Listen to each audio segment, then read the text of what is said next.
Good evening, everyone. Welcome to True Crime Trivia tonight. See, we have Okie Dokie, Alley Cat, Colleen the Cat Lady, and Drama Must Remain on Stage. Good evening. Welcome to everyone. I hope you had a terrific weekend.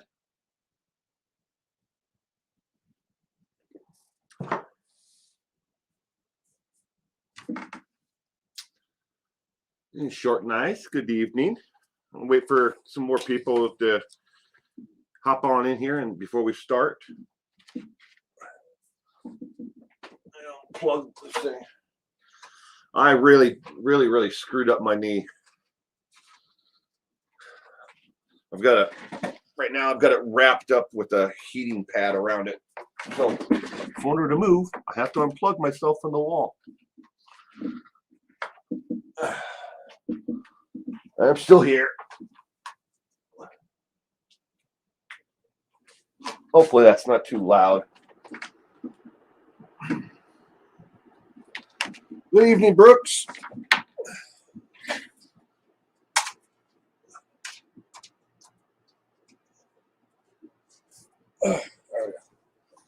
That's much better. Amy, good evening. Colleen Ellis, good evening. I hope we all had a wonderful weekend.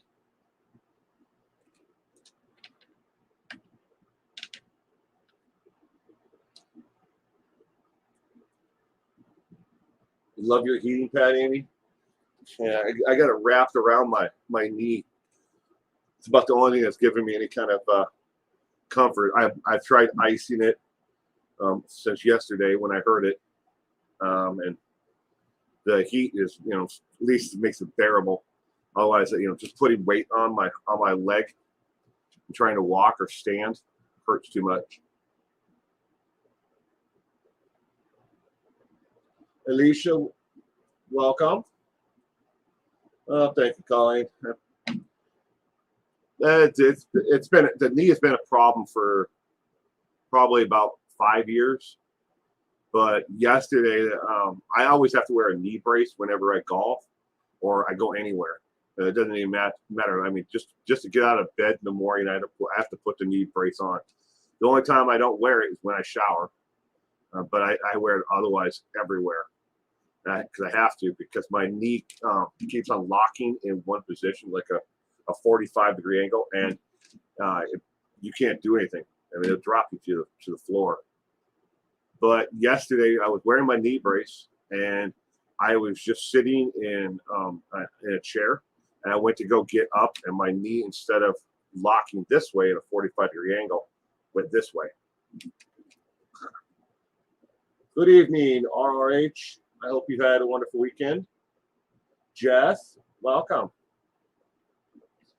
Hope everyone is doing well. I just got out of surgery a few days ago. Finally feel a bit better. I hope your knee gets better, Will. Well, thank you. I tried to make an appointment. I got a call on Monday to my orthopedist. He's already done both the one knee that's hurt now. He's scoped it and cleaned it out before. He did the 3/4 reconstruction on my left knee, but I had to call him on Monday. I have a 3/4 knee replacement of my left knee. My right knee, only thing I've had done on it to this point was I had an orthoscopic surgery where they went in and cleaned out the torn tissue and stuff that was in the knee, floating around in it. But I haven't had anything done with my right knee besides that. Left knee, yeah. I've had both arms worked on, nerve replacement, surgery on my shoulder, my back. My warranty has expired, as my wife would say.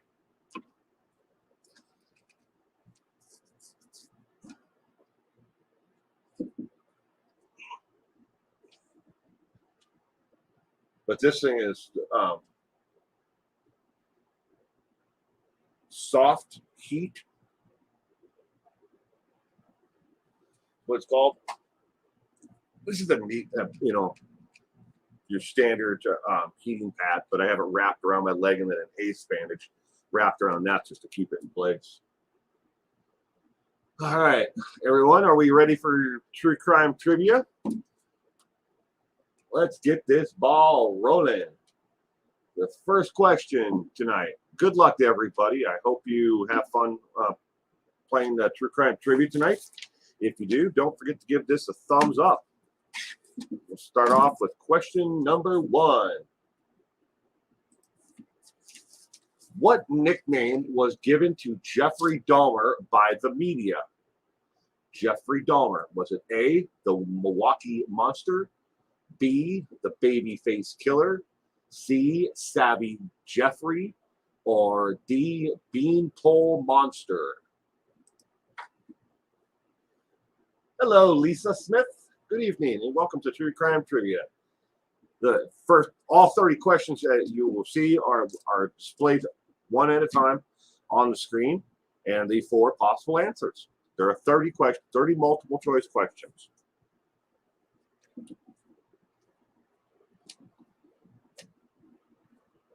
What nickname was given to Jeffrey Dahmer by the media?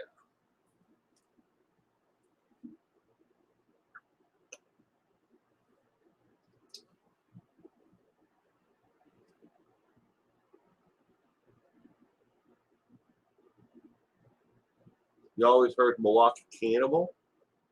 That could be a possible another one.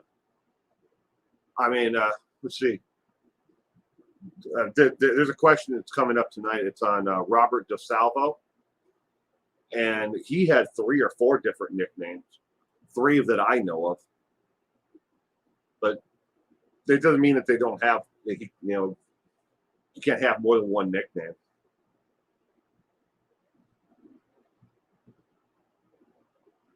Never heard of any of those? RRH? Nickname given to Jeffrey Dahmer by the media.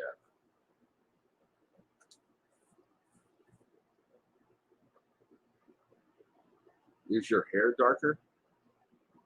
No, I don't think it is. It usually gets a little bit lighter during the summertime. I have the tint on the camera turned down, so I have the background lights on.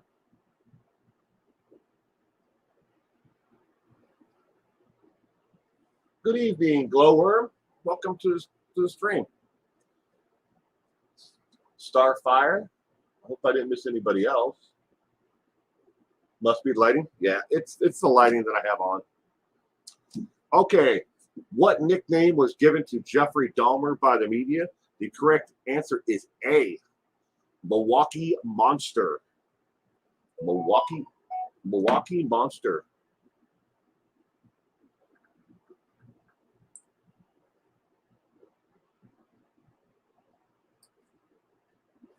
All right. Question number 2. Is my beard? Well, yeah. Glowworm? Yes, it is. It's going gray. So yeah, it's getting lighter. All right. Question number 2. Who was Albert Fish's last victim? Albert Fish. Who was Albert Fish's last victim? Was it A, Grace Connor, B, Grace Freely, C, Grace Budd, or D, Grace Neely? I think that's supposed to be Neely. Neely, yeah. Who was Albert Fish's last victim?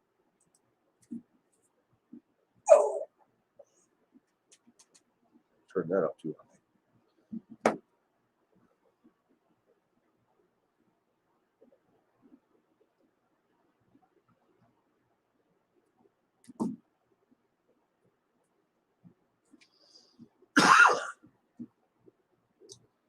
Good evening, Gianna Marie. Welcome to True Crime Trivia tonight. I hope you had a wonderful weekend.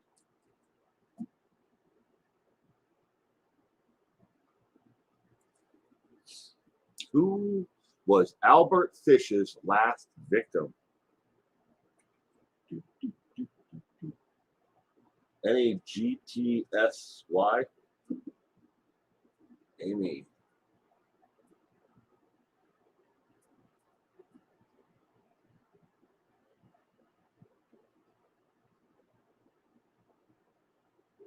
Never heard of Albert Fish?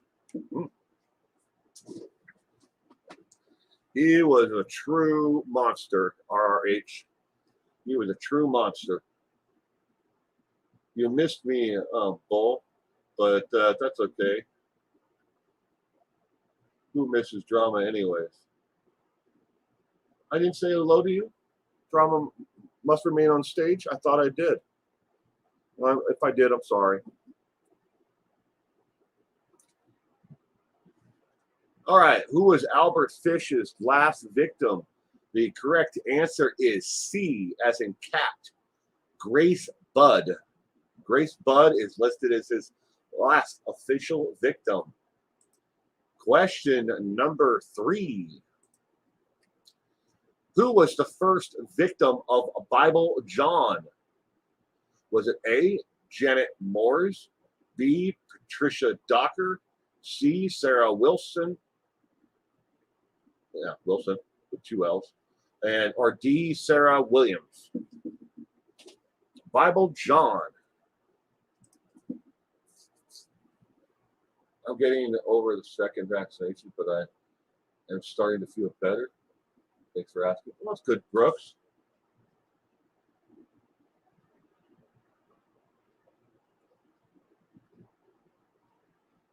Albert Fish put hooks and nails inside himself. Albert Fish did some. How was that thing ringing when I turned it off? Oh well.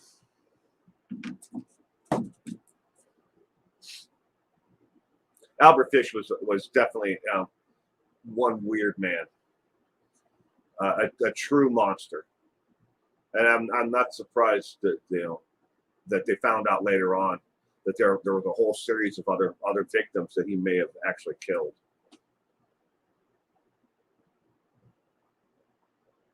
The second one was rough. Me too. Glad you're getting over it.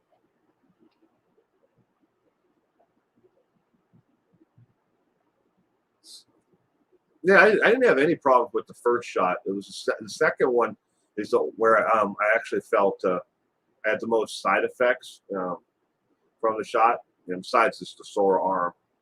I had kind of like flu-like symptoms for a couple of days afterwards. I just didn't have any energy, but it went away. But I didn't have any other. I haven't taken or gotten the booster yet. All right, I don't even know if I'm going to. Would you call him a fascinating with S and M? Ooh, Albert Fish. I'd call him a sick monster. That's for sure. All right, who was the first victim of Bible John? Question number 3. The correct answer is B, Patricia Docker. Patricia Docker was Bible John's first official victim. Question number 4. BTK, Bind, Torture, Kill, communicated with journalist John Granger. How did BTK communicate? Was it A, a phone call, then a letter? B, hidden messages in want ads?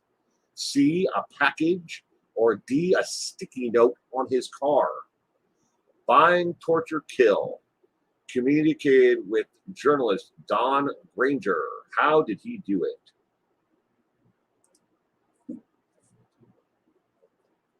You won one, Lisa?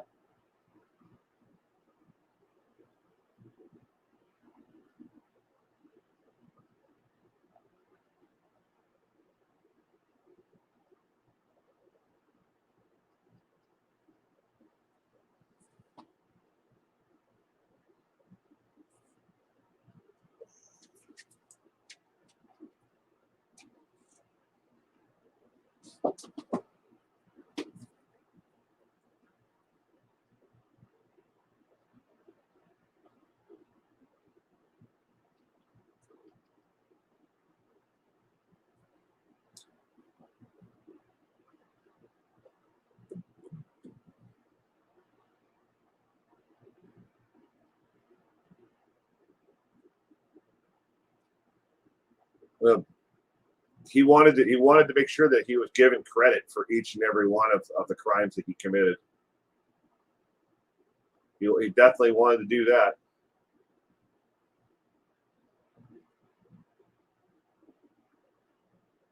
You heard the Nancy Fox 911 call? He reported his own murders. Amy remembers that. Gosh, seems like he did the one thing. If we'll find out in a second, Amy, Deb. We'll find out. B RHB. Cheryl Curtis, good evening. Welcome to True Crime Trivia. I hope you had a wonderful weekend. Thank you for joining us tonight.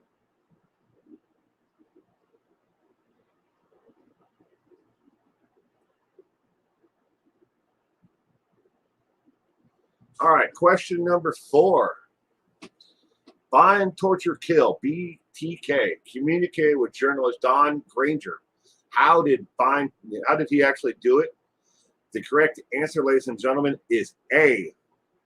A as in apple.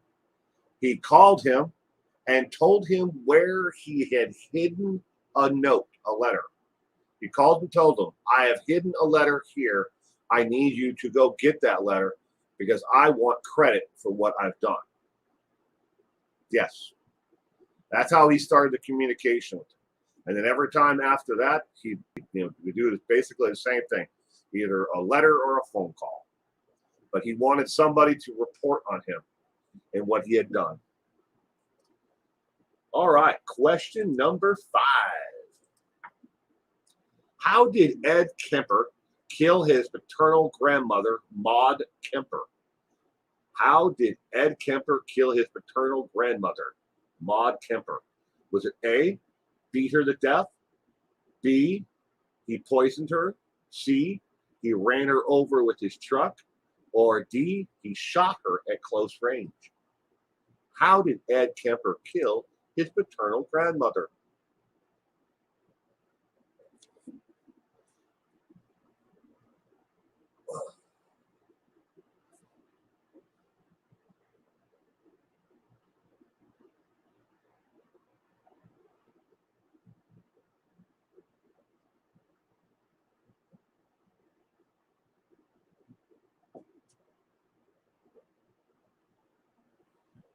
Yep, that's how he was eventually caught, was the floppy disk from the computer disk from his church.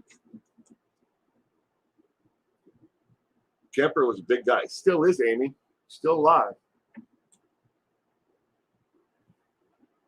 At least I think he is. I thought it was his mother. Well, Kemper originally killed his paternal grandparents when he was 18 years old. Then he got released from the sane asylum there because he memorized the actual answers on the test to see if he was still a risk to other people or if he was insane still. He got out. Later on, he killed his mother. Well, he killed a lot of co-eds in between there, but he killed his mother last and her friend. And then he confessed to that. Gosh, guys, I'm struggling with this one. How did Ed Kemper kill?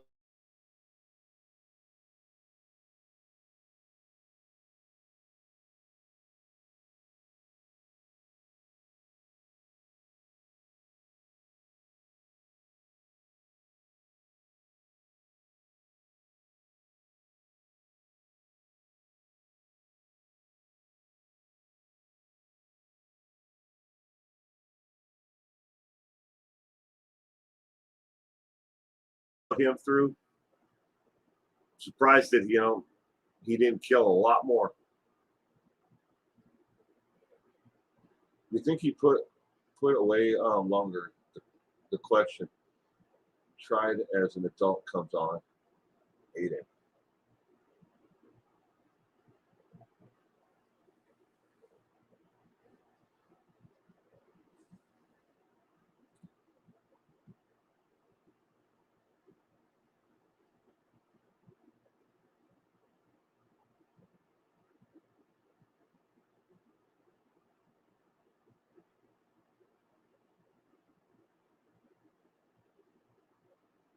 I've seen his Kemper on the Kemper video.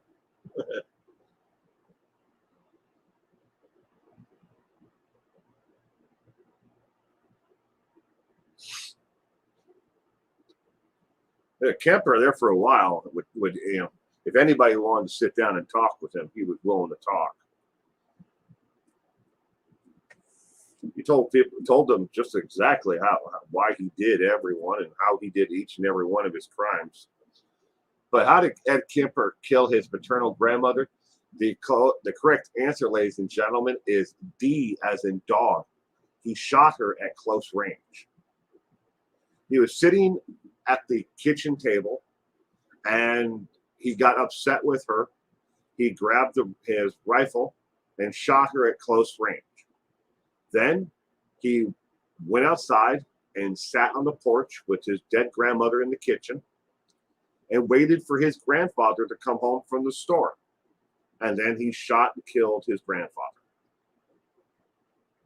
And then he called his mother and said, and told her exactly what he did.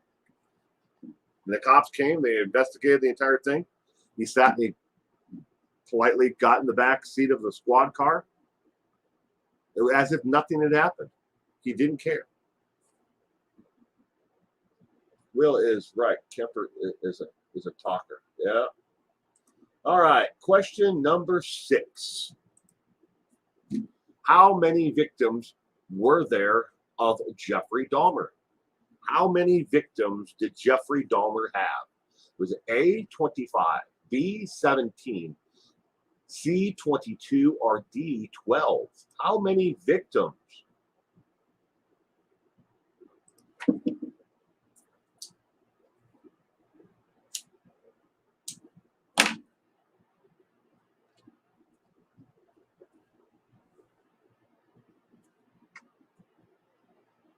I think it's C, B, A. We got one. Anything more than one is too many. But how many victims were there of Jeffrey Dahmer? Karen Cato, good evening. Welcome to the True Crime Tribute tonight. I hope you had a wonderful weekend.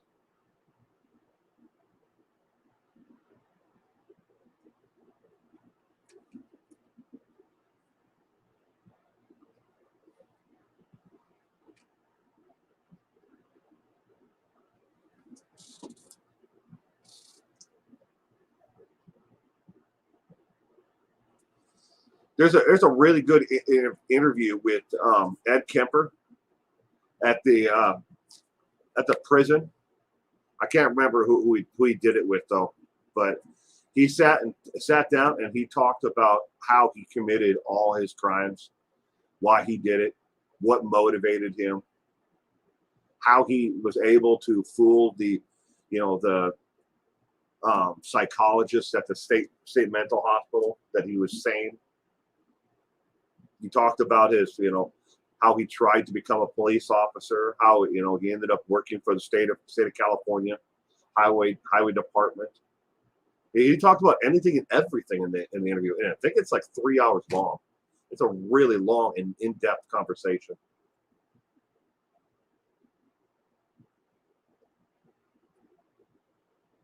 What am I doing, RH? I'm smoking. I always turn the camera off when I smoke. It's not against YouTube policies, but the reason why I turned it off is because it triggers people. RH, that's triggering you. Yeah, it goes to logo, Amy. You're right.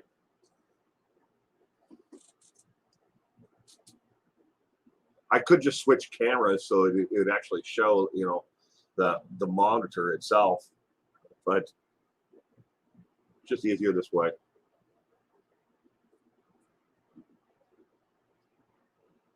Alley Cat 17C.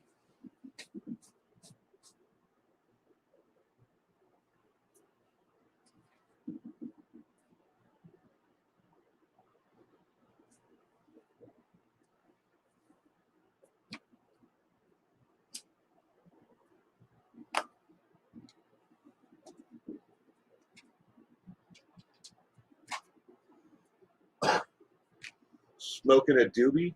Nope. Smoking a Marlboro menthol.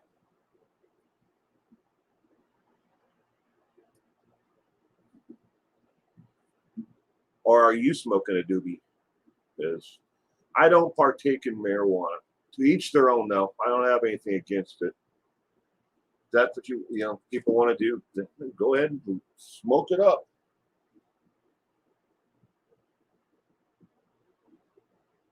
But it's legal there, Colleen, and it's legal here, recreational and medical. We have it both in Washington State. All right, how many victims of Jeffrey Dahmer is there? For question number 6, the correct answer is B, 17.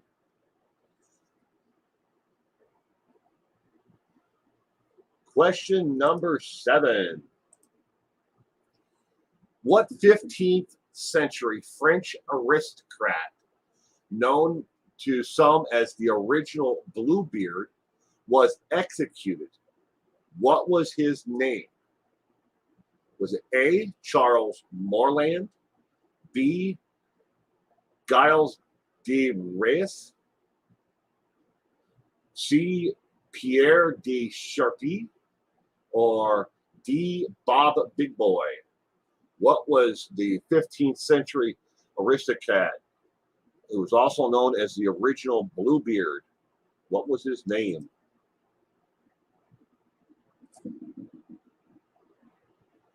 Not legal there, Colleen? Here it is. And believe me, when it finally becomes legal across the United States, a lot of states are going to realize just how much tax money that they've been missing out on. And of course, they're just going to spend it, and then they're going to look for another source of revenue.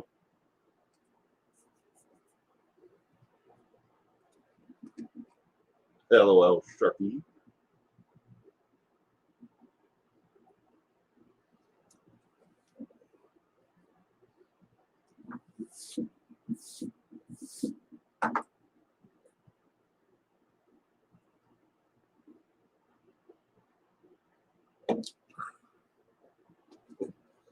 RRH is going with Bob Big Boy.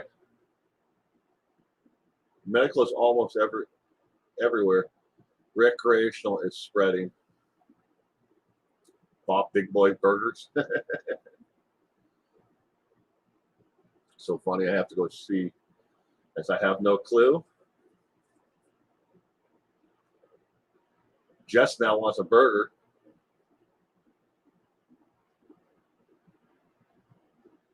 Sharpie Giles de Reyes.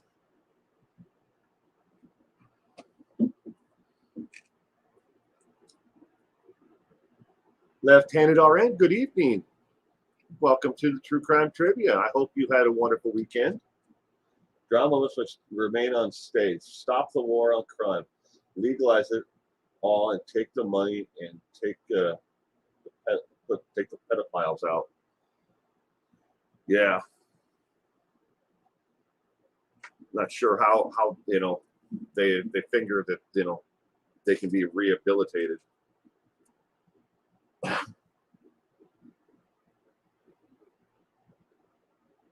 Zeal, it's French. My mom worked at a Bob's Big Boy when you were 5, Amy. We had a Bob's Big Boy here when I first moved here. And it was back in, I want to say 79, 80, right in there. But they went out of, they didn't go out of business, but they left. We also had a Perkins restaurant here as well. But Perkins, moved out of this area. We had Farrell's, Perkins, and Bob's Big Boy. They're all gone from this area. I mean, they're all still in business. It's just not in this area anymore. Now the international chains have taken over and pushed everybody else out.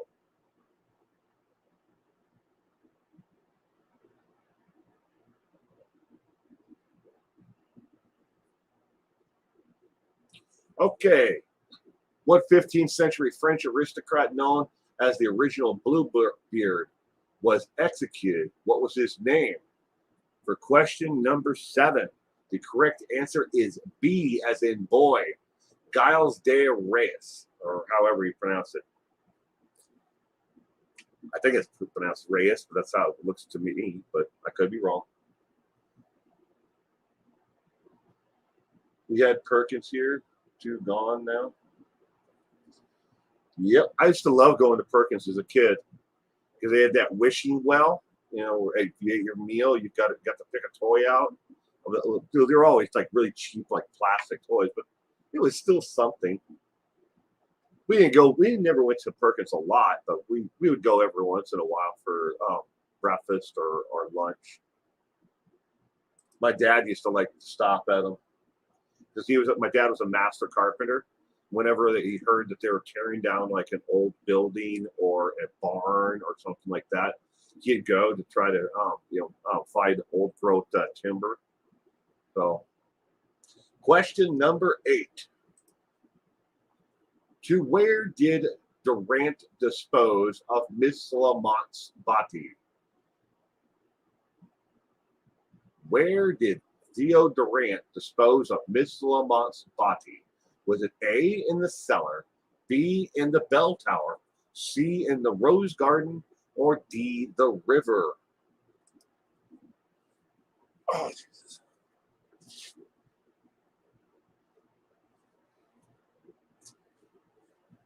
I have to unwrap my knee.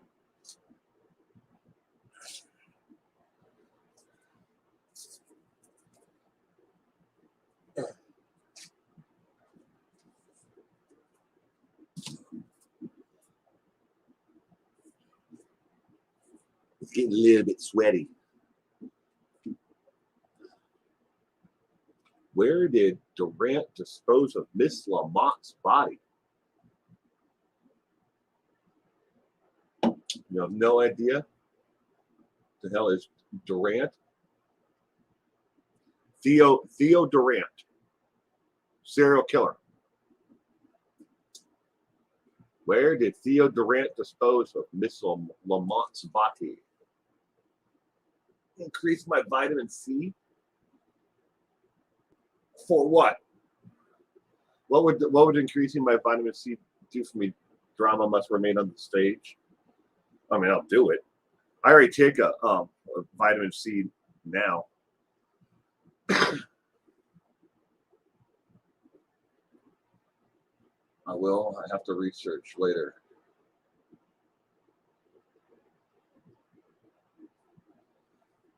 Alley Cat's going to go with D, the river.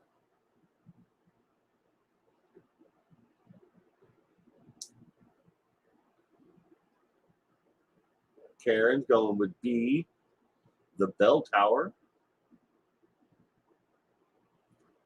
Increase your vitamin D. Deb is guessing B.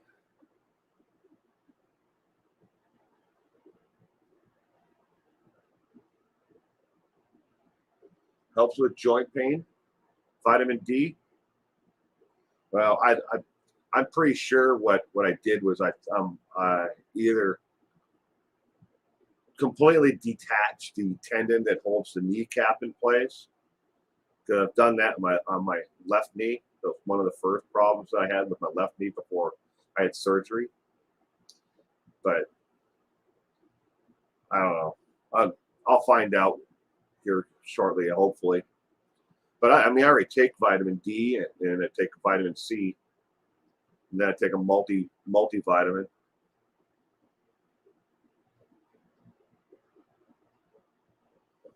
D sounds interesting, like Poe's story, but probably not. Oh, Lisa, I have an orthopedist. I'm pretty sure I've bought him a car or a house because he's already done. He scoped my right knee. I got a 3/4 knee of reconstruction replacement on my left. He's done both of my arms. He did my shoulder. I've spent some serious money with him. He's a good surgeon, good orthopedic surgeon, but I keep on paying him. Me and my wife were like, well, should we just go out and buy him a a new Harley or something now before we make the appointment? Because he drives a Harley to and from his office.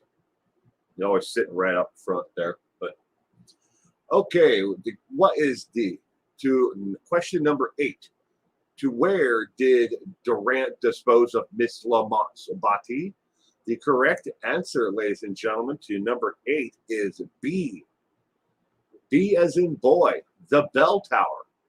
He hid her away in the bell tower.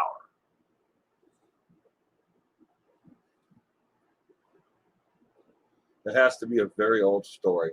That's why I chose how I did.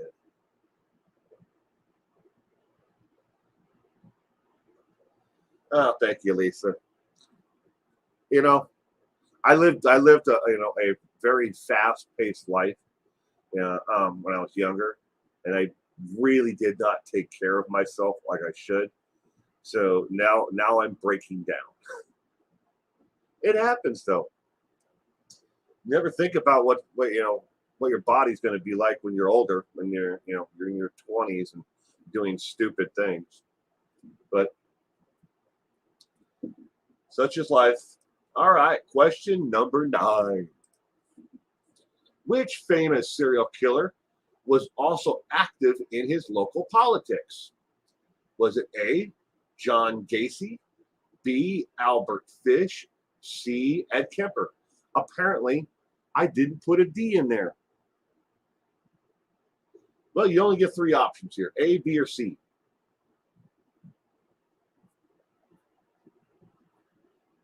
My bad.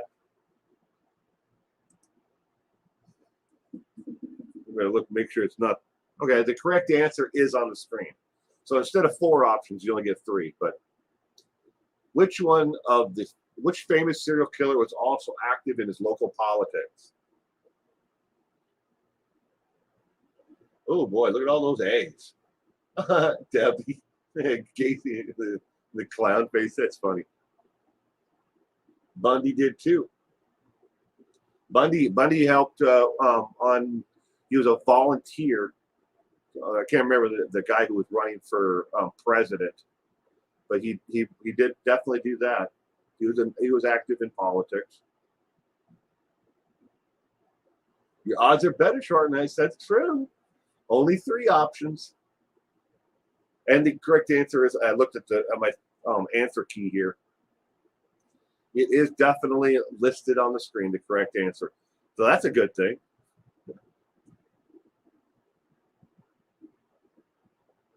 Which famous serial killer was also active in local politics?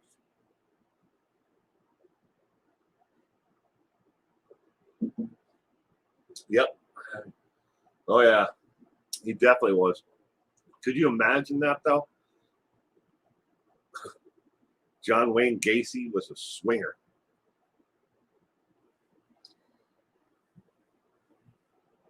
Yeah, he had a thing for young men and boys, and he also enjoyed his time with other people's wives. Excuse me. A mass murderer, Jim Jones, was active in California politics. This is true. Jim Jones and the People's Temple were very active in politics, especially around, during the early 60s and 70s before they left for Ghana. But they were very active in trying to get medical care for the poor, setting up food bank, food pantries and stuff like that. They were very active. That was one of his overall missions. But it also is one of the ways that he got people to join, the People's Temple. And they had connections to Rosalind Carter, Jimmy Carter's wife.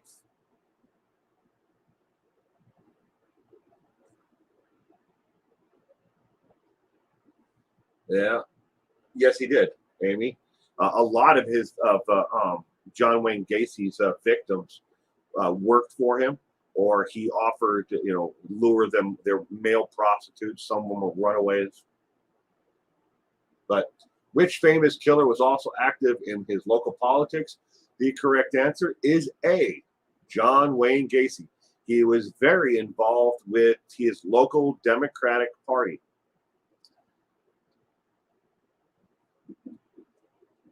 Jim Jones was a nutcase. He was. But he was also a very wealthy man because he made everybody give up everything that they had to him in the church. Okay. Question number 10. What was the real first name of Ed Kemper's mother? Her real first name, not the one that she went by when she did interviews. She was interviewed by a local newspaper at one point for some kind of an award for humanitarian or something, but it don't matter. But she told him her name was something else, and it wasn't her real first name. Was it Margaret? A, Margaret? Was it Sarah? B, Sarah Jane? C, Maud? Or D, Carnell? What was her real first name? Broken Justice, good evening. Jenny, welcome, Jenny. I hope you both had a wonderful weekend. Thank you for joining us tonight.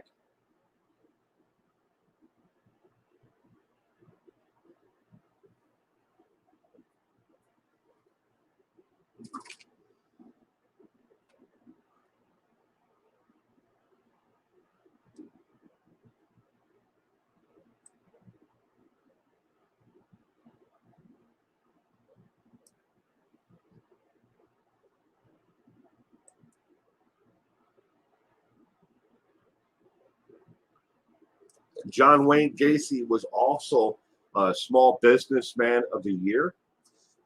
Wrote here, he was head of his Rotary Club, and he was Rotary Club Man of the Year. Yep, he had a lot of people fooled, but then again, most serial killers do. They have one persona that is being projected to the world out there at large, so that nobody actually looks at them. And then there's the person, who, is out stalking and killing people, at their leisure. Maud show with B. Arthur, right? It was a good show. I remember it too. Call me Carnell. What was Ed Kemper's mother's real name?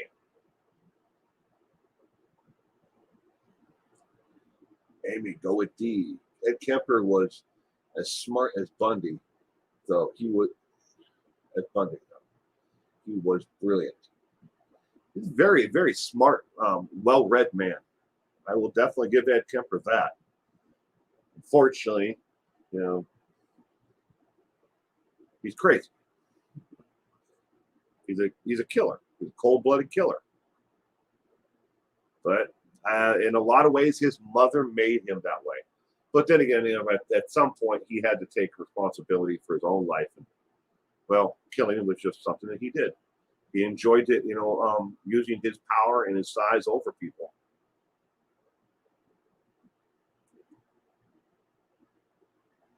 Interviews almost make him likable. Yeah.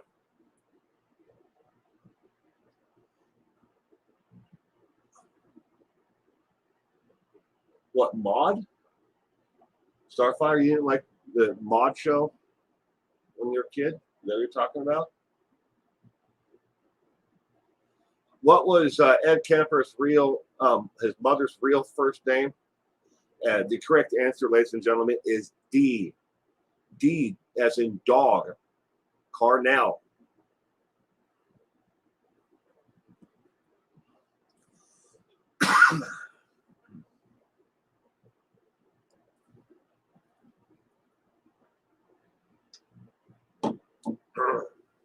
Excuse me. Okay. Question number 11. What state came up with the 25-year standard for murder, meaning the standard to be a life term of 25 years? Excuse me. Was it A, New York, B, California, C, Iowa, or D, Texas?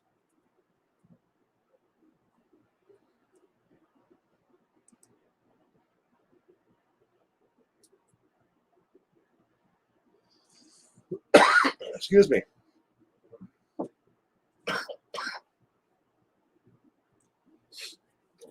Something caught in my throat. What's my opinion on the Summer Wells case? Broken justice? That's kind of a long question answer.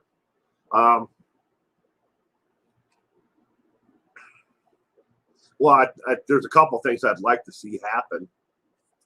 First, Don Wells needs to stop doing interviews and stop talking to the media.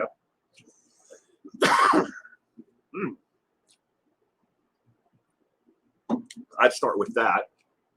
I'd really like to know why the rest of the children were removed from the home. I would like to see people stop making stuff up on the case for just profit and for views, because there is a lot of misinformation out there that people are reporting on that case that is not factually supported at all in any way. But they're doing it just like other cases. But a lot of these that's then building up more and more false leads in the case, which they have to investigate, which is taking manpower away from actually finding Summer. So, and I think that lastly, I think that we need to focus on where Summer is and what happened to her, what really happened, took place in the case.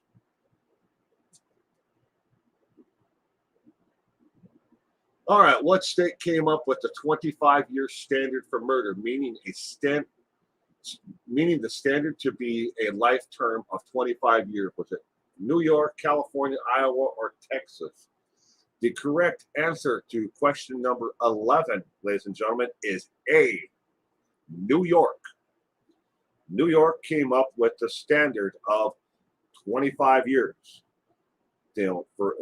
as being a standard sentencing range for murder.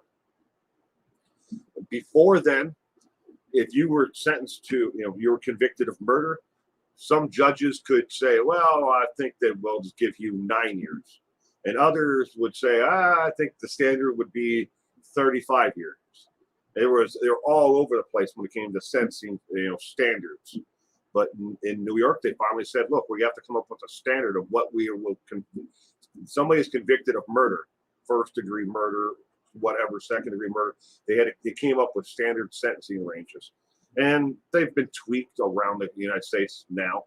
And the judges still do have latitude to, lighter sentences or heavier sentences, but they were the first ones to come up with the standard sentencing for the conviction of murder.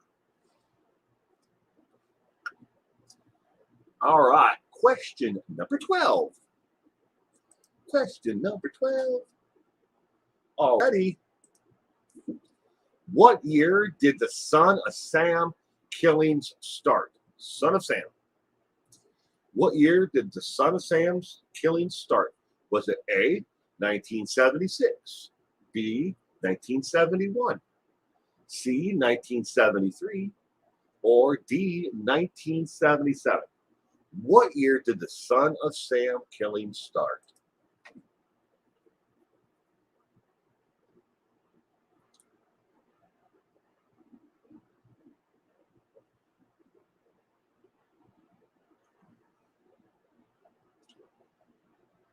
I've split on mandatory minimums. I feel like it doesn't always fit. No, it's true. There's a lot of things that mandatory minimums and mandatory maximums too. 3 strikes, you're outlaws. Have definitely incarcerated a lot of people, and then they're like, hey, look, the crime rate's low. Well, maybe your prison, population is now 4 times what it was before.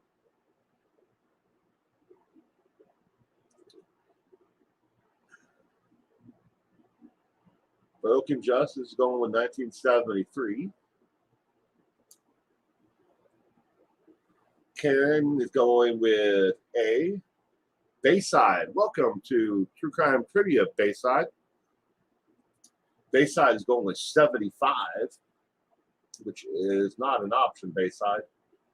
76, 71, 73, or 77. Be less killers if we dealt with kids' trauma. The kids' trauma and early education. Access to early education and medical services for children. There'd be a lot less killing in this world, and they've proven it over and over again all over the world. But not here in America. We can't do that because that would be tax dollars, and nobody wants to spend money on that. We're all for going to war, and killing other people. But, if we just spent that money, we would save ourselves so much more in the long run on incarceration. And they've proven it, in so many different countries around the world. If you just take care of people when they're younger, they have an access to, education, medical. It pays off and it saves money in the long run. But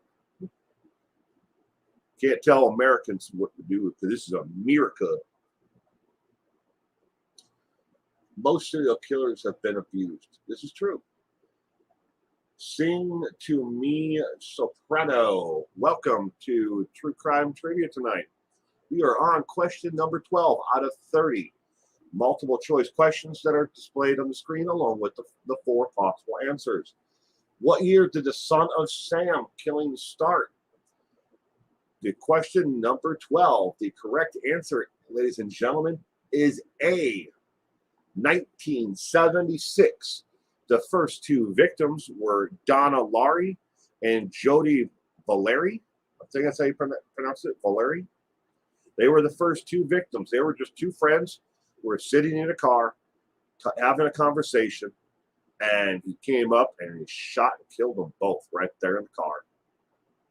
But it was 1976.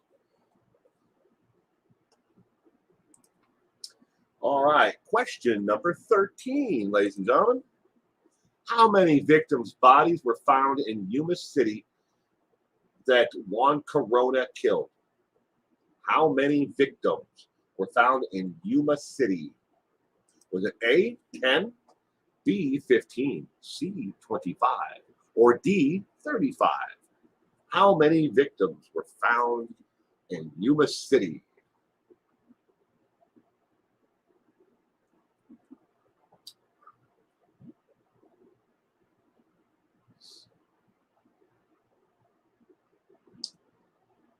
Caroline Morrison, welcome.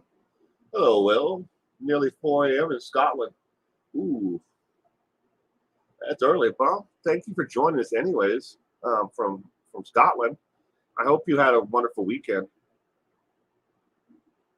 It is, where I am right now, it is almost 8 p.m. Sunday night. Almost. 7:54 p.m.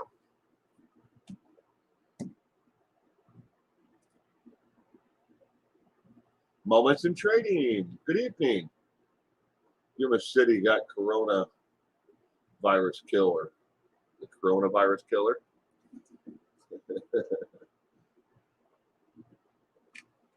How many victims' bodies were found in Yuma City that Juan Corona killed?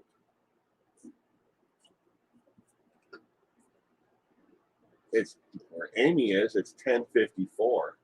So it's got to be East Coast.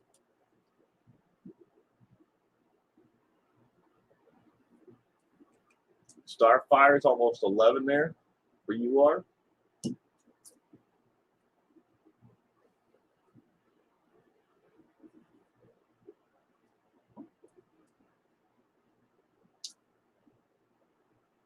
Yep, New York. You don't know who Juan Corona is? Amy, they called him the monster from Mexico. He was a model. He was a drug smuggler, serial killer. That's just a couple of different things that he did.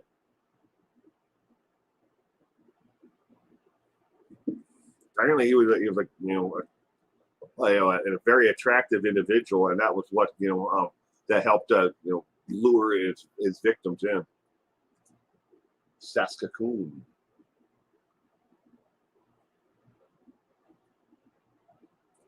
Starfires are Michigan. Jess, it's almost 11 o'clock in Toronto.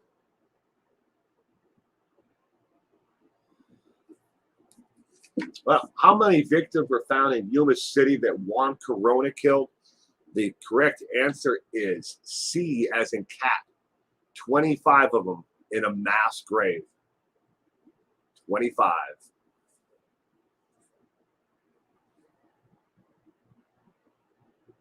C, correct.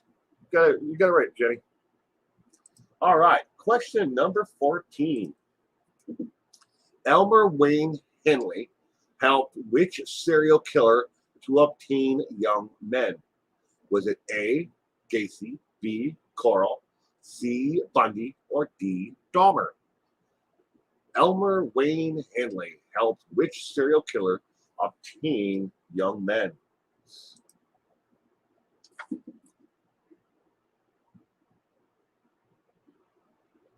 Now you live in New York.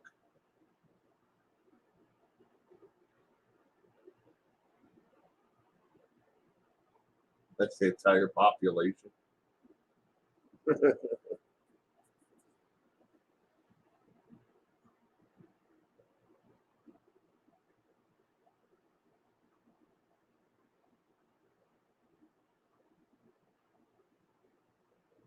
Well, it's okay, Bayside.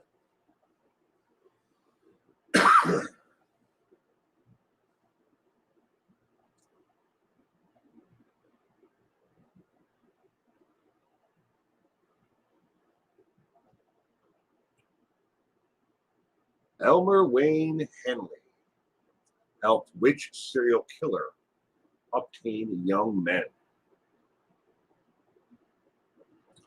I'd say A. My partner says D, though.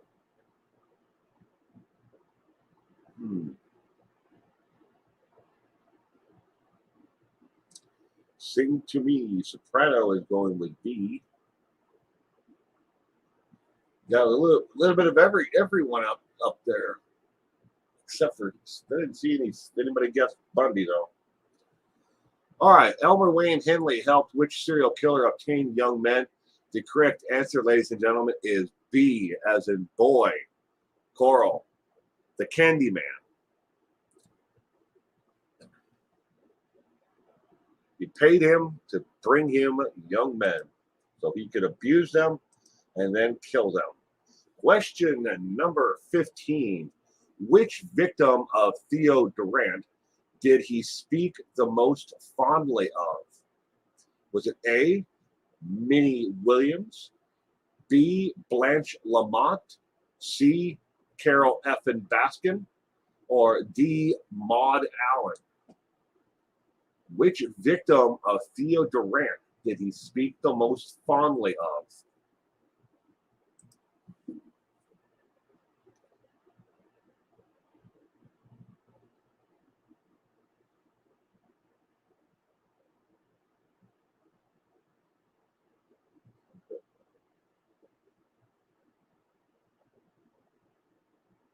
I think this is the last one on Durant, though, Amy.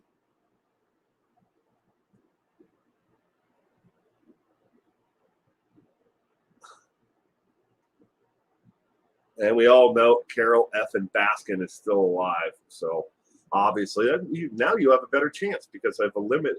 It's only 3 real answers, possible answers. Amy, do I play the guitar? I used to. I have. You can't see it. Try to hold my hand. Other hand. See how my pinky is curving? I lost all the nerves in my arm right through here, and I have no feeling in my fingers, so I can't play it anymore. Used to. Used to love to play the guitar. But I have it. I originally had it over there. I'm pointing that way. But my friend plays it when he comes over. Otherwise, it used to be in the house, but might as well play it out here. It's comfortable. There's two giant, like, easy chairs over here where me and my wife film our podcast. So he can sit there, and we got everything else out here in this studio. I've got a bathroom. I've got, two refrigerators. I've got one of those heat pad, like, what do they call them? Hot plates. I could cook things out here if I wanted to. But I don't. Only I don't have out here is a bed. I could probably get like a cot or something, and I'd have everything out here. Good, because I don't know anything about Durant. All right. Which victim did Theo Durant speak the most fondly of? The correct answer for number 15 is A, Minnie Williams. Minnie Williams is the correct answer. I play guitar, violin, flute, piano. Love music. I love music too, okie dokie. I most certainly do. Besides when I'm doing these live streams, the rest of the time, when other than when I'm filming, I have music playing all the time. Always, everywhere I go, in the car, here at the house, no matter where I go. All right, question number 16. Besides being known as the Boston Strangler, see, I told you this is coming up. The Measuring Man, Del Savo was also known as the Green Man. Why? So that's three different nicknames that he had, that Del Savo had. But why was he known as the Green Man? Was it A, he loved $10 bills, B, wore a green shirt, C, always wore green pants, or D, his hair? Why was Robert Del Savo known as the Green Man?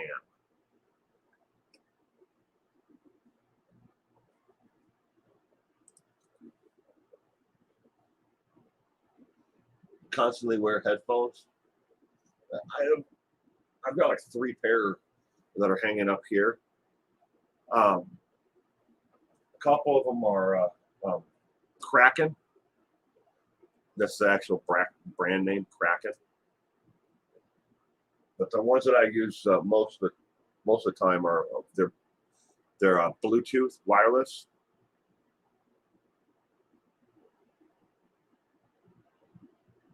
Well, welcome to channel membership, Bayside. You now have access to, I think, 180 videos that are not open to the general public. They're just for channel members only, along with the emojis and everything else. But welcome.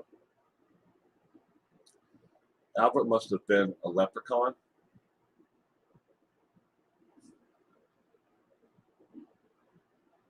Albert DeSavo, I don't think he was a leprechaun, but he was a sharp-dressed man.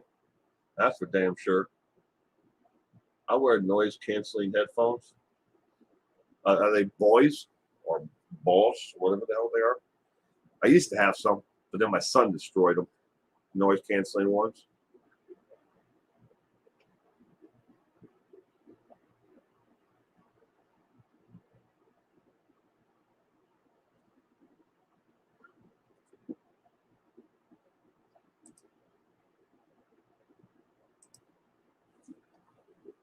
Lisa Smith, I was born in Salem, and my mom went to, young in Boston. I know from the Boston Strangler. You are on Spectrum at moments. Who's on Spectrum at moments? Me?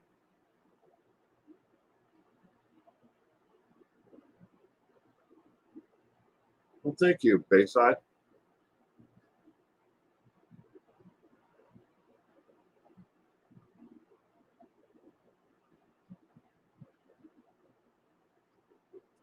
Okay, so besides being known as the Boston Strangler and Measuring Man, DeSalvo is also known as the Green Man. Why? The answer to question number 16, ladies and gentlemen, is B, as in boy. He wore green shirts. It was one of his favorite colored shirts to wear. Now, I'm not talking about like T-shirts. He'd wear green dress shirts with a green like two-tone tie, and he used to act like he was something that he wasn't. He always wanted to dress up. He always did his hair, and by all accounts, a lot of people thought that he was like a successful, businessman, but he wasn't. He put on that facade, but he always wore a green dress shirt. They're not like dark green; they were like a light color green. Green dress shirts. Yep. Spectrum is a cable company. Telephone, cable. Well, at least they are in my area. I mean, that's what they're called. They're a cable company called Spectrum. Spectrum, cable television, home phone, and internet security. Okay, question number 17. A note attached to a scarf that read, "Be glad you weren't here because I was." Was a note left by who? A, Ted Bundy, B, Janis Joplin, C, John Wayne Gacy, or D, Dennis Rader? A note attached to a scarf read, "Be glad you weren't here because I was." Was a note left by who?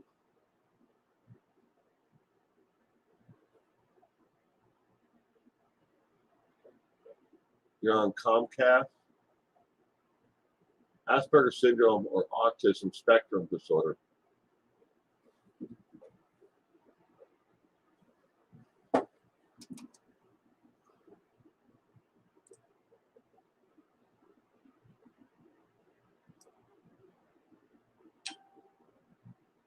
Your daughter said that green is God's favorite color.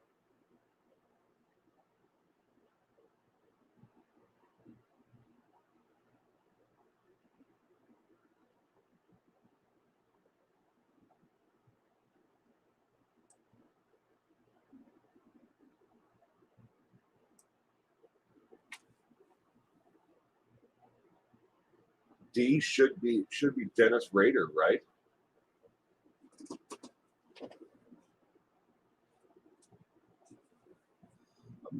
I help raise a lot of money for Next for Autism. They're very it's a charity that I wholeheartedly believe in, and is going to be beneficial as my son, someday when he gets to that age where he's going to need services. So, Rader makes your skin crawl. Bind, torture, kill. Dennis Rader.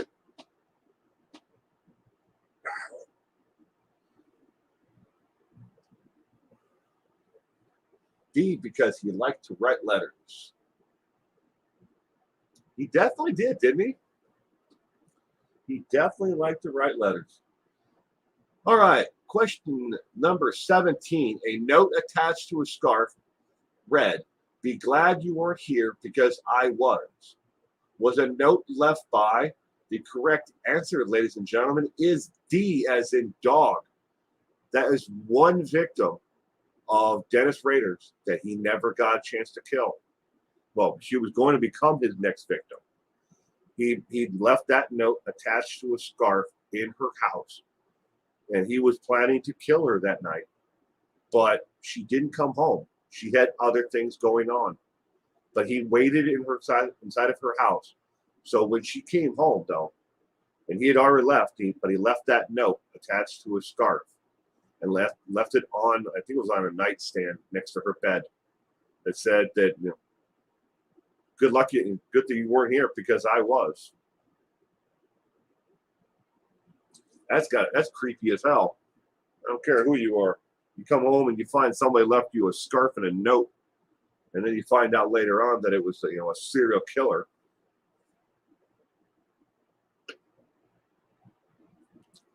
Yeah, I noticed that too. Dennis, or it should be Dennis, not Denise. Sometimes these spelling errors and stuff pop up in these things. I think, maybe an intern, at the place where I get all the trivia questions was tired or something. I don't know. But yes, it's supposed to be Dennis, not Denise. And I'm sorry for that. Your grandson has Asperger's and he's 18. Yeah.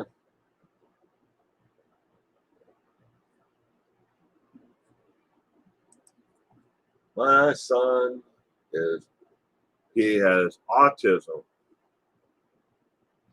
and he is speech delayed on top of it. So, but that's the only barriers in this world that he has. Everything else, he's a really smart kid. He's only 5. He's this many. All right, question number 18. What year did Dennis Nielsen kill for the first time? What year did Dennis Nielsen kill for the first time? Was it A, 1970, B, 1976, C, 1978, or D, 1980?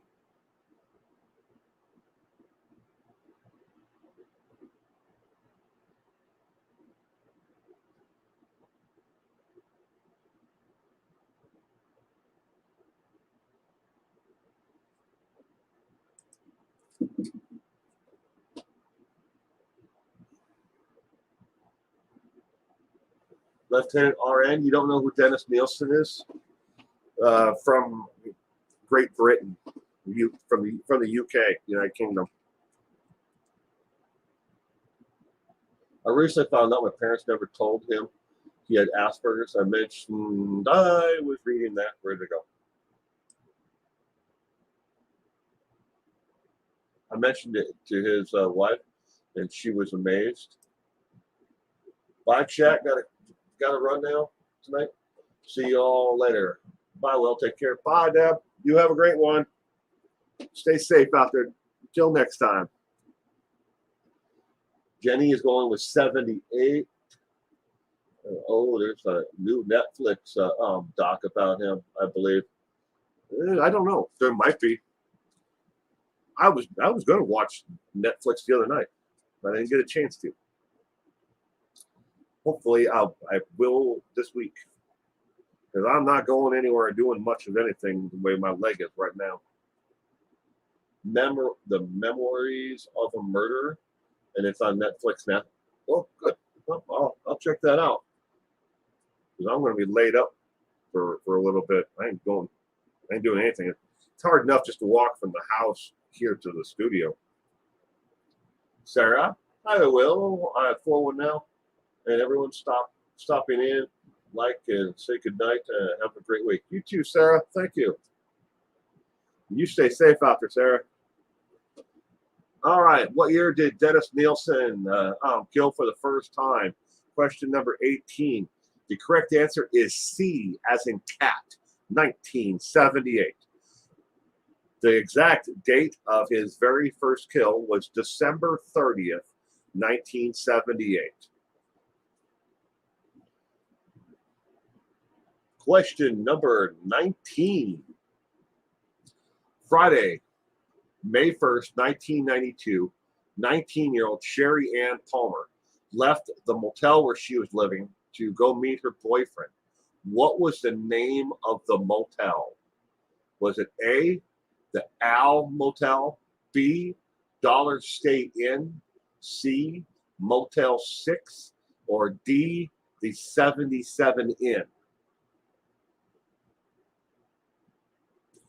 In case you're not familiar with who Sherry Ann Palmer is, I'll give you some background information on Sherry Ann Palmer. She is one of the Green River Killers victims. But she was not like a lot of the other victims who were, most of Green River Killers victims were runaways, prostitutes, drug addicts, but not Sherry Ann Palmer. She was one of the few who actually had a job. She was one of the very few victims. But she had a job, she had an education, and she actually had people who cared about her and knew she was missing. Sherry Ann Palmer.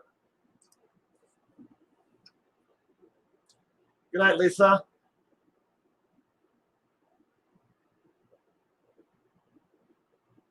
You have a terrific week this week, Lisa. Thank you for stopping in.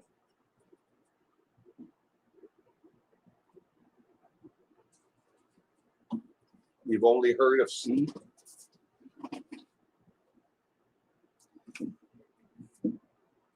Friday, May 1st, 1992, 19-year-old Sherry Ann Palmer left the motel where she was living to go meet her boyfriend. What was the name of the motel?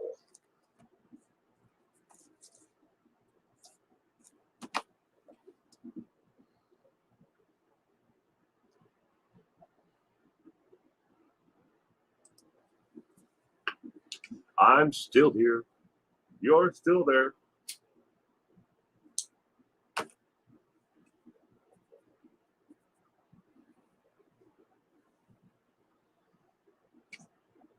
Amy's guess C. Motel 6. Motel 6. We'll leave the light on for you. I have no idea. So when in doubt, always go with C.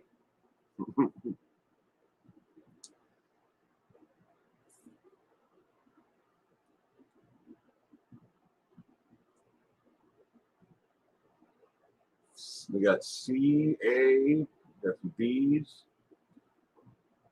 Jess theory is going C. Could be C. We'll see. We'll see here in just a minute. All right. Question number 19. May 1st, 1992. 19-year-old Sherry Ann Palmer left the motel where she was living to go meet her boyfriend. What was the name of the motel? The answer, ladies and gentlemen, is A. Al Motel. Al Motel was the name of the motel that she was staying at when she never made it to meet her boyfriend for lunch that day, and she was murdered. They believe that the Green River Killer picked her up somewhere along the way as she was walking, and that was it.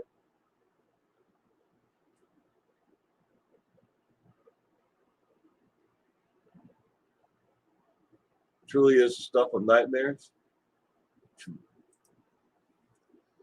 Question number 20.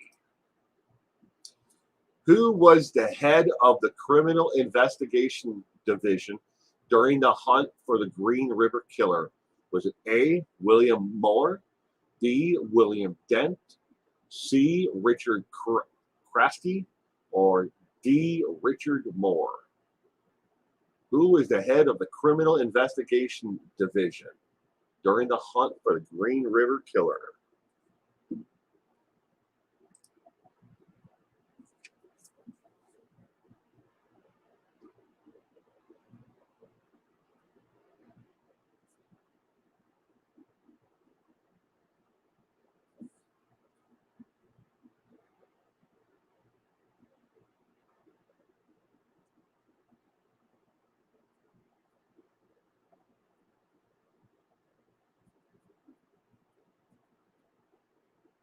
Just was creepy the way he says there, all excited, almost like the idea of sitting next to a decomposing corpse being exciting itself.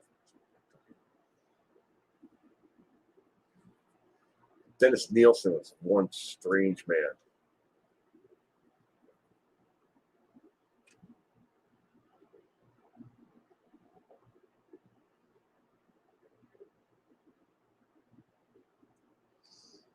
Yeah, Gary Ridgway. He wrote me back twice. I have two letters from him. He won't talk about his crimes. Absolutely refuses to talk about his crimes. Both letters, he rambles on about his day-to-day life in prison.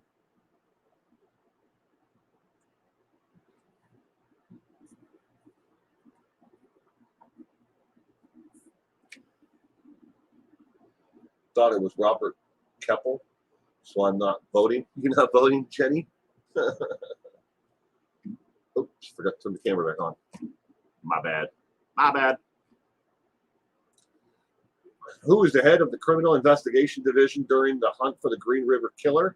The correct answer, ladies and gentlemen, is C, as in cat. Richard Kraske. Richard Kraske was the head of the Criminal Investigation Unit at the time when they were hunting the Green River Killer.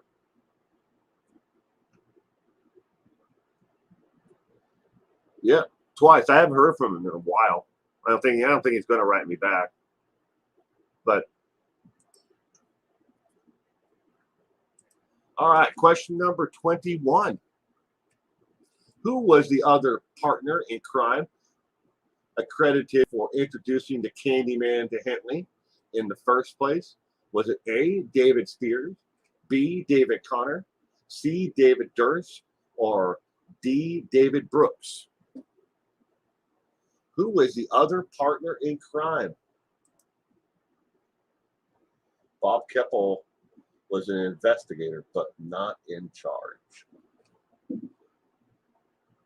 Seeing that interview, why do you bring the corpse back out after a few days and sit them? Well, you have them, and they're there. Yeah.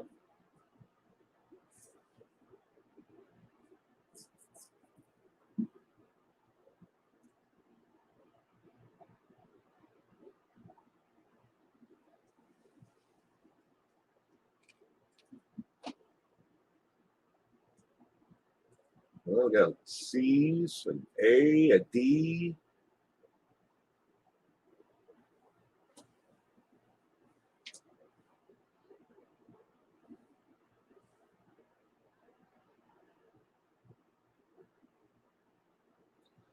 Who was the other partner in crime accredited for introducing the Candyman to Henley in the first place? His mom owned a candy store, and she manufactured candy. That's how everybody knew him in the neighborhood. It was the Candyman.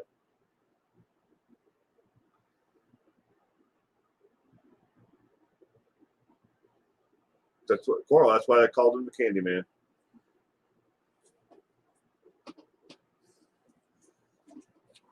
And they used to give away candy, in their in their area, but everybody called him the Candyman.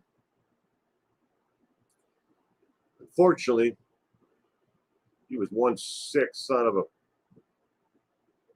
Fill in the rest.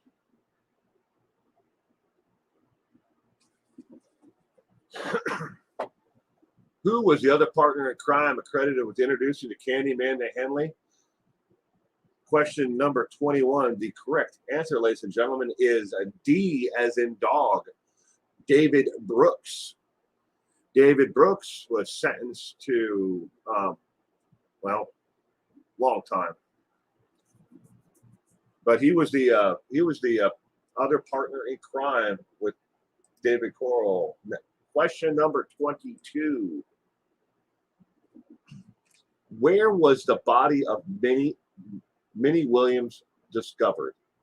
The bell tower, a cupboard in the church library, C, a river bank, or D, that's supposed to be trunk. See, that's another misspelling.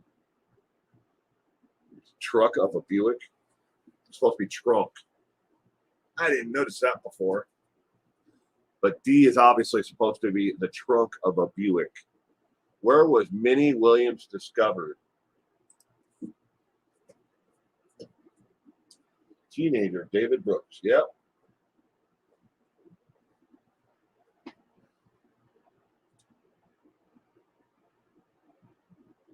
Where was the body of Minnie Williams discovered?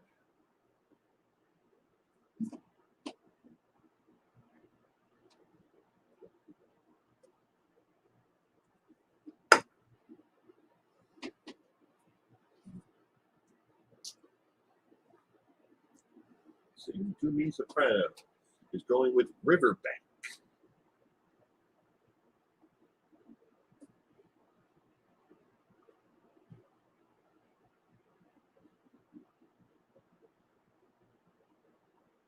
A lot of C's and some D's.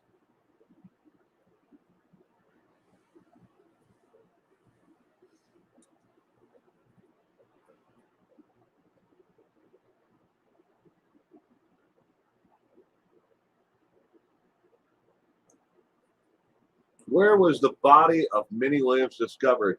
The correct answer, ladies and gentlemen, it was B, as in boy, in a cupboard in a church library. Yeah. Killed her and he stuffed her inside of the cupboard in the church library. All right, question number 23. H. Holmes owned a pharmacy that he used the profits to build the hotel across the street. What did he call the hotel? Was it A, Holmes Inn, B, the Coast Motel, C, Blue Street Inn, or D, he never named it other than motel? H. Holmes owned a pharmacy. He used the profits to build the hotel across the street. What did he call it? Good night, Bayside. You have a great week ahead. Thank you for stopping in and playing True Crime Trivia with us tonight.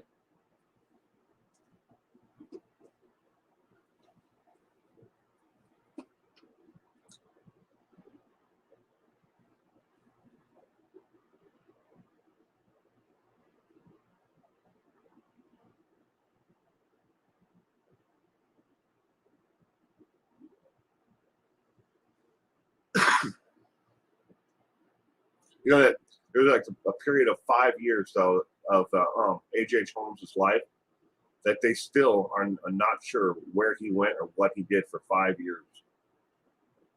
He's committing crimes and he disappeared for 5 years. Where did he go? And then he came back and started committing crimes all over again. There's a 5-year period there. Nobody knows where he was. Was he incarcerated underneath a different name? They don't know. Still, the historians still don't know where he went for that 5 years.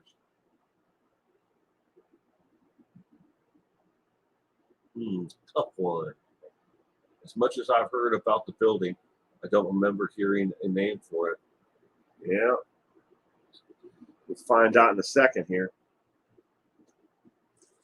H. Holmes owned a pharmacy, and he used the profits to build a hotel across the street. What did he call it? The correct answer, ladies and gentlemen, is D, as in dog. He never named the place, and all it had was a sign outside that said motel, not hotel, motel. And there's an actual difference between a motel and a hotel, but the sign they believe he probably acquired the motel sign as on a secondhand market and bought it used and just put it out front, because otherwise people wouldn't have known what the hell it was. The murder castle, more likely than what it should have been called, but he never named it.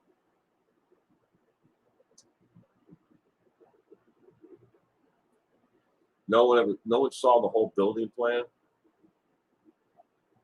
Yeah. All right. Question number 24. In order to commit the murder, Albert Fish had purchased a saw, a cleaver, and a butcher knife. What did he refer to these items as? A, his friends, B, toys, C, implements of hell, or D, mommy's gifts? What did he call those items? a saw, a cleaver, and a butcher knife. That's quite the little arsenal.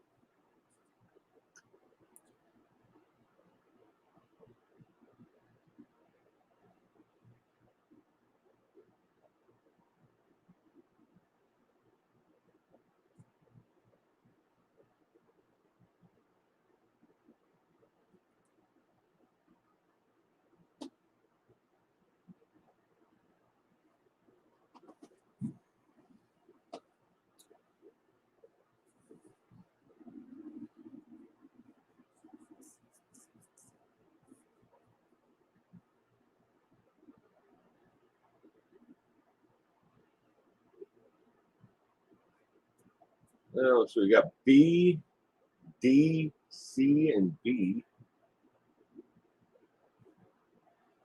In order to commit the murder, Albert Fish had purchased a saw, a cleaver, and a butcher knife. What did he refer to these items as? A, his friends, B, toys, C, implements of hell, or D, mommy's gifts. I just remembered him as a cannibal of children. Albert Fish.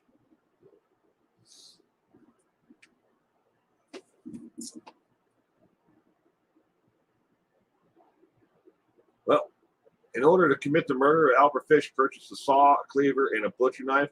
What did he refer to these items as? The correct answer, ladies and gentlemen, is C, as in cat. He referred to those items as the implements of hell. Implements of hell. All right, question number 25.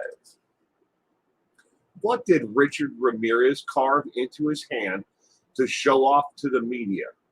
Was it A, a smiley face, B, a pentagram, C, the numbers 666, or D, the words, "You're next"? What did Richard Ramirez carve into his hand?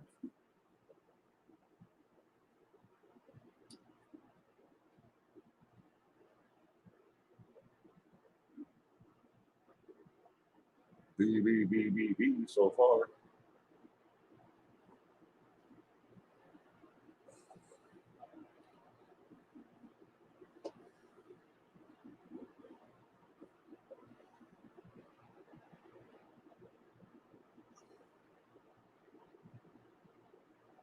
What did Richard Ramirez carve into his hand to show off to the media? That's a twisted individual, isn't he? Richard Ramirez.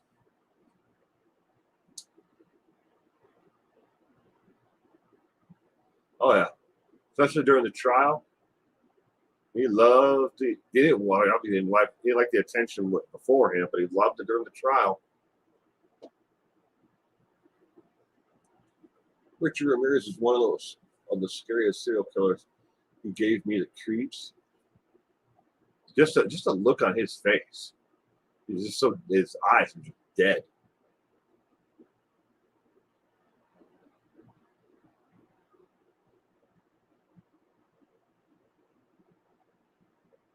Called him a broken toy.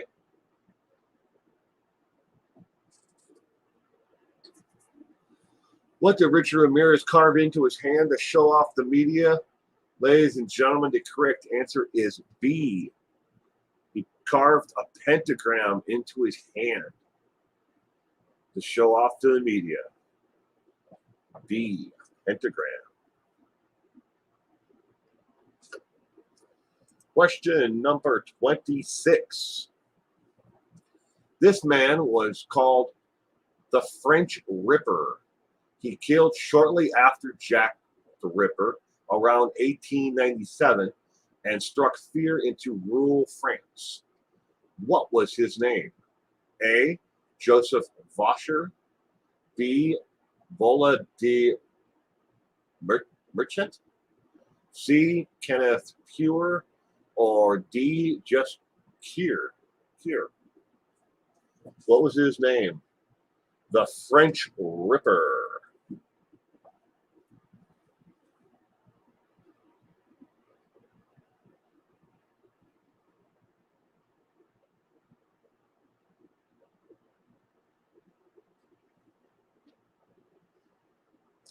I love the sun.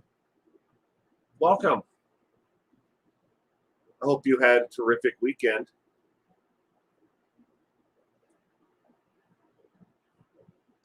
Glowworm is going to go with D.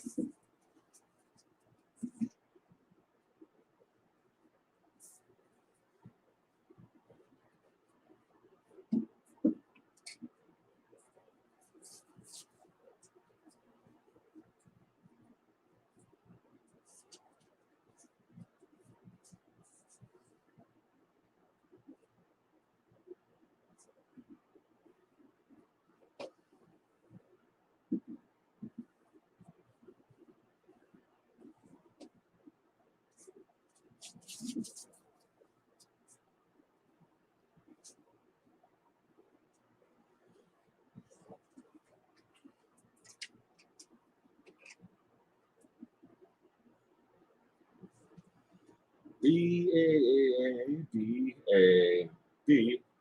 Well, it looks like everybody's guessing either A or B. This man was called the French Ripper. He killed shortly after Jack the Ripper around 1897. He struck fear into rural France. What was his name?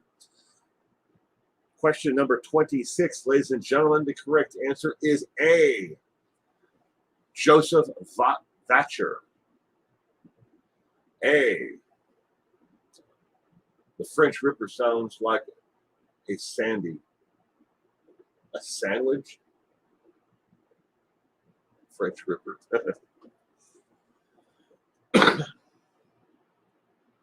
All right, question number 27. Who did the Son of Sam address his first letter to? Was it A, Jimmy Carter, B, Jim Jones, C, Mr. Editor, or D, Captain Borelli? Who did the Son of Sam address his first letter to?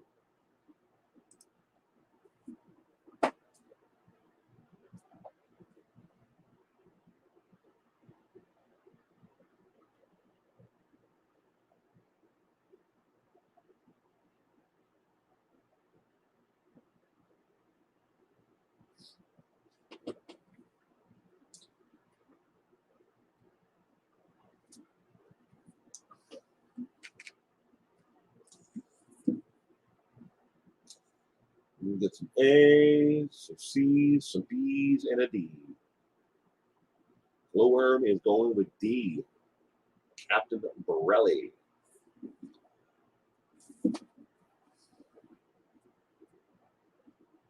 For some Son of Sam, thing I remember the most is him blaming the neighbor dog. Yeah, the dog told him what to do. Supposedly, right?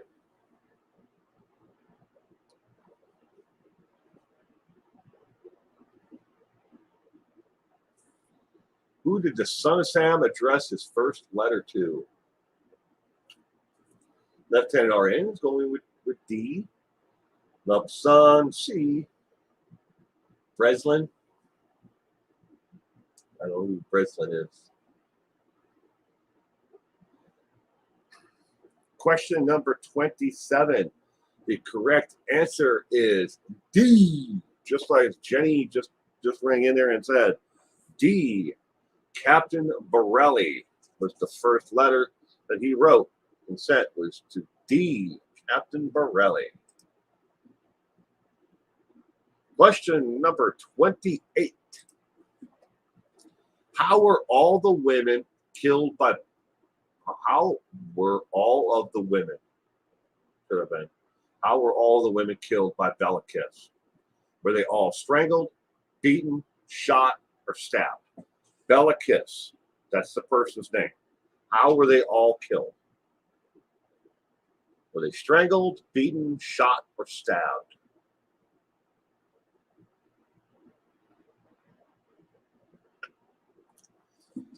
My cousin Vinny, too qualified as a capital case lawyer, Vinny claimed he defended a guy in that case. Really? That was a good movie. Marissa Tomei.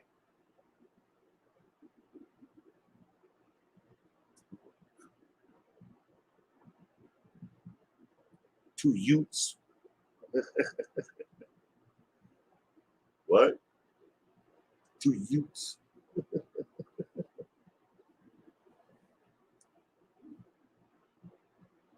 Never heard of Bella Kiss?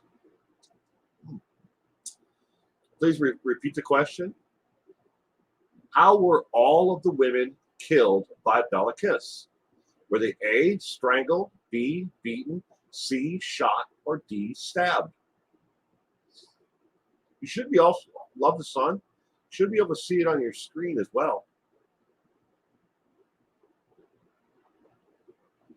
He said he defended the first guy they arrested who was innocent.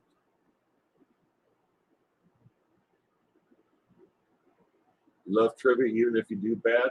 Oh, that's good, Amy. Next week is all music. Music trivia next week.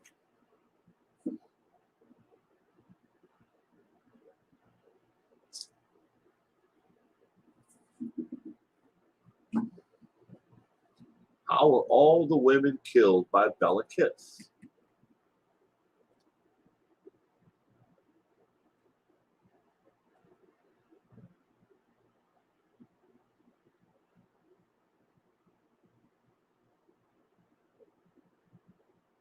Damn. All right, question number 28. How are all of the women killed by Bella Kiss? They were all strangled. A. A is the correct answer. A is an apple.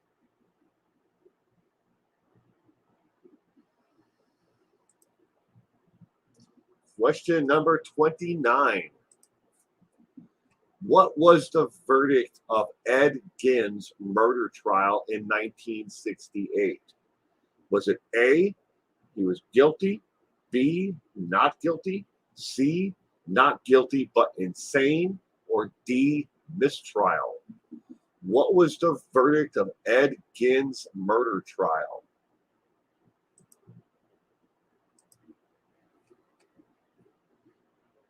No, Amy.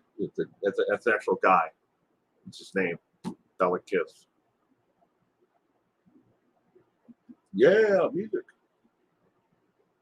Yep. Every other weekend, it's music by request. For those who watched it and take part in the True Crime Trivia Nights. So,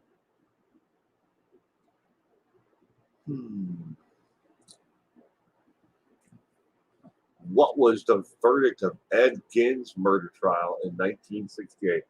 Wasn't he placed in the same prison Watts is in?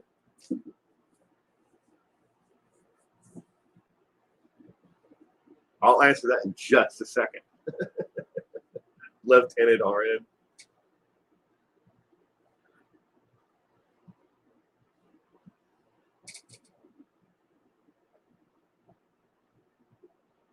Well, good, Amy. Guilty but insane, A.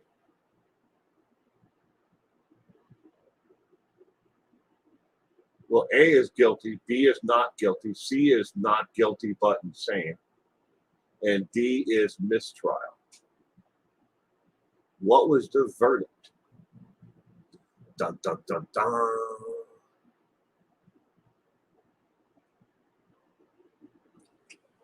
The verdict, ladies and gentlemen, for Ed Gein's murder trial was not guilty by reason of mental defect. So the correct answer is actually C. And to answer the question, was he in prison where Christopher Watts is? Well, kind of, sort of. Where Christopher Watts is at Dodge Correction Center in Waupun, Wisconsin. Now, part of that actual prison itself, excuse me, used to be the state mental hospital for the mentally insane, and for the criminally insane. And he was, he was found not guilty, but they said, look, you're insane, dude. You got to go away. And they put him in the state mental hospital there where he spent the rest of his life. But that is technically the same place, but they're kind of like down from each other if you actually look at it. So it's two places, not one. But they have so many buildings in between the two of them, and if you actually look at a geographical map of where the mental hospital was and where Christopher Watts is, the Dodge Correctional Center. The Dodge was built later on. I don't know the year that one was built, but it's actually a really neat looking prison from the outside, and the town grew up all around the prison itself, and what used to be the state mental hospital. You can go to Lamont at large, his channel, and he has a video where he actually he doesn't tour it, but he goes to you're not even allowed to record or take photographs of the place from the Dodge Correctional Center or Waupun prison. You're not allowed to take pictures or video of the place from the outside. So they have signs up everywhere, but you can actually see that he does a little video where he walks down the roadway and into the parking lot of both.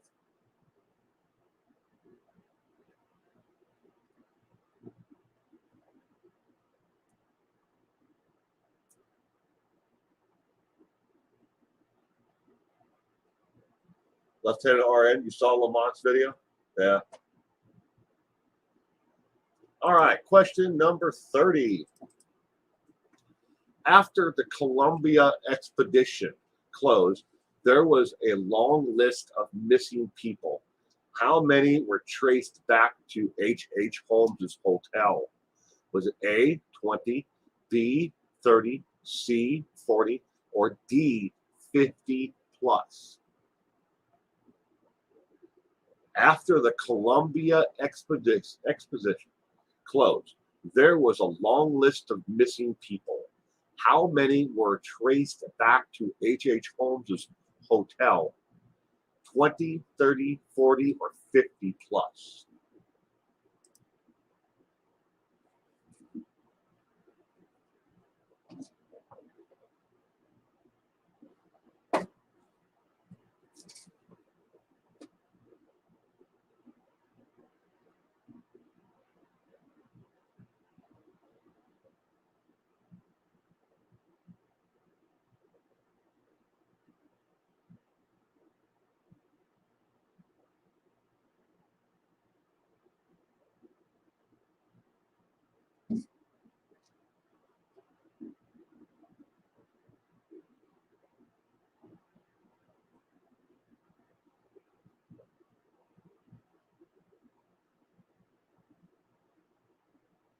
Hey, Will, how are you and family?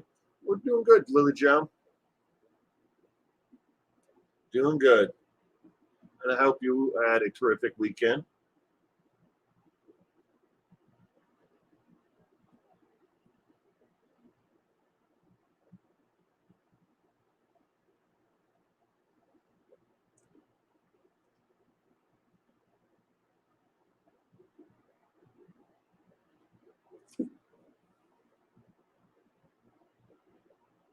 Go big or go home. Yes.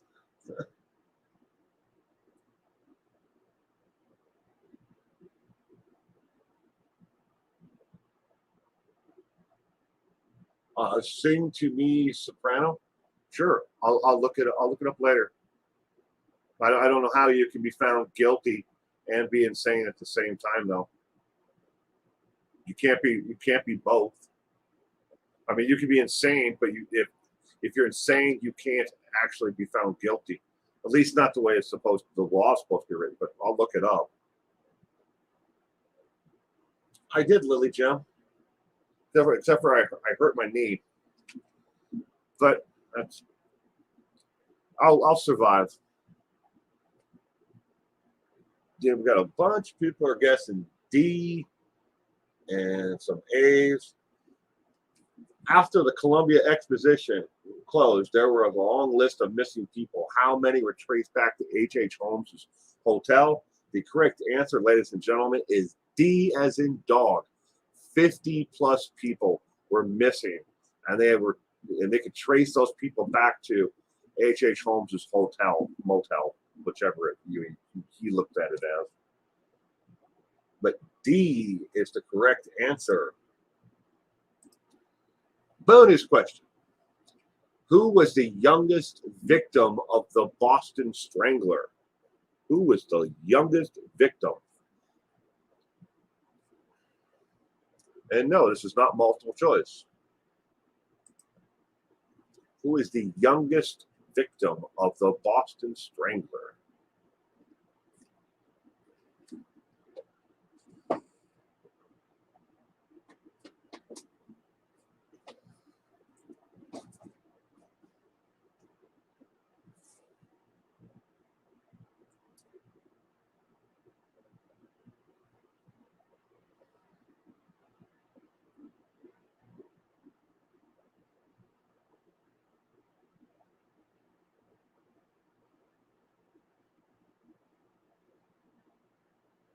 Well, I'll look it up later, Amy, and sing to me, soprano.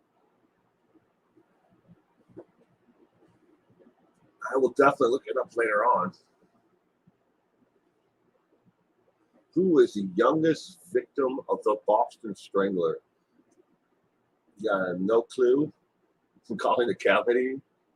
D. Not this one doesn't have a multiple choice to it. Read the book in the 70s.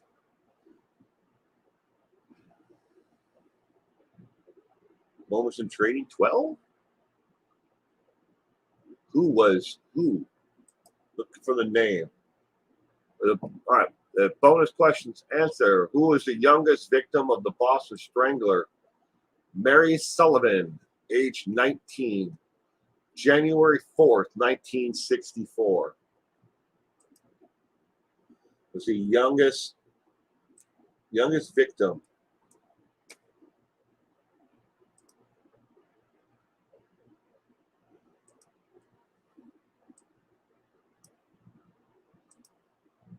And of course, I personally strive for accuracy. Obviously, we found 2 questions tonight that had spelling errors.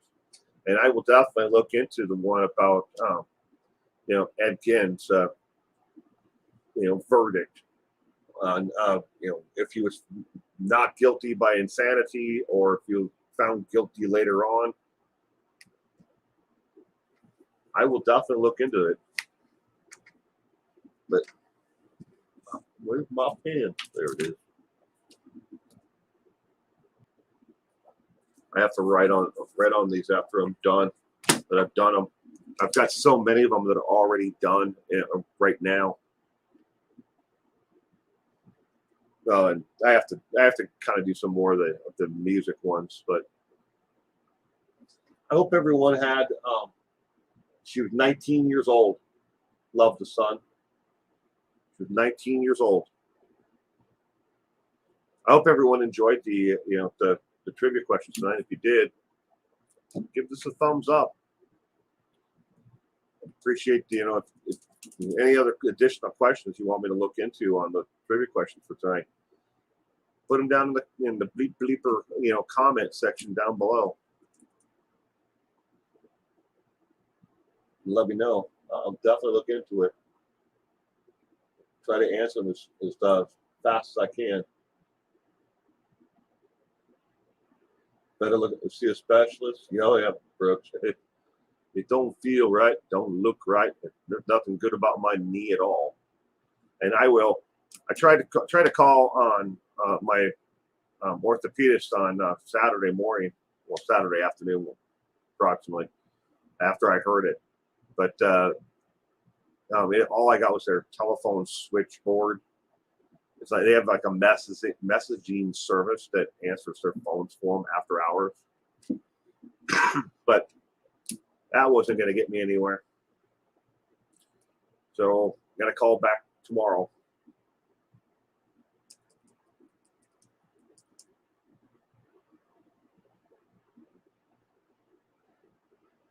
Most murders are insane, but for self-defense. You too, Moments in Trading. Thank you for playing True Crime Trivia with us tonight. Love the trivia. I have my Sunday night alarm set. Cool.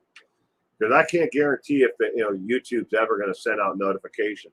I did not get notified of the actual stream tonight myself. It's hit or miss. And that's YouTube for you, though.